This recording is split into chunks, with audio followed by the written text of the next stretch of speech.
Hi friends, ஒரு update தான் வந்திருக்கு. என்னன்னு பார்த்தீங்கன்னா, திவ்யா பார்த்தீங்கன்னா நேத்திக்கு எஸ்டர்டே கோவிலுக்கு போயிருக்கிறாங்க. யார் கூட அப்படின்னு பார்த்தீங்கன்னா, பிக் பாஸ் ஃப்ரெண்ட்ஸோட தான் போயிருக்கிறாங்க.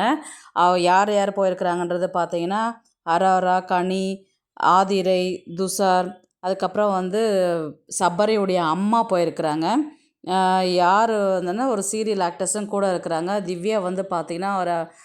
திவ்யா எந்த செலப்ரேஷனுக்கும் போகவே இல்ல. ஃபஸ்ட்டு இப்போ ஒரு 2 டேஸ் ஆஃப்டர் இப்போ தான் பார்த்தீங்கன்னா, கோவிலுக்கு போயிருக்கிறாங்க ஃபஸ்ட்டுன்னு நெனைக்கிறேன்.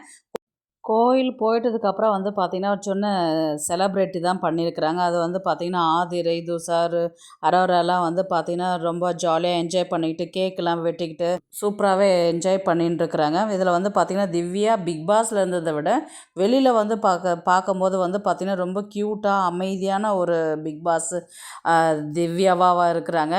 அந்த திவ்யாவை பிடிக்குதோ இல்லையோ, கண்டிப்பாக இந்த திவ்யா எல்லாருக்குமே பிடிச்சிரும். அந்த மாதிரி தான் இருக்கிறாங்க. ஒரு க்யூட்டான, ஒரு சார்மிங்கான கேர்ளாக தான் இருக்கிறாங்க. அவங்களுடைய ஃப்ரெண்டு பார்த்திங்கன்னா, ரித்விகா பார்த்திங்கன்னா, பாக்கியலட்சுமி சீரியலில் கூட நடித்தவங்க தான். அவங்களும் தான் ஜாயின் பண்ணியிருக்கிறாங்க.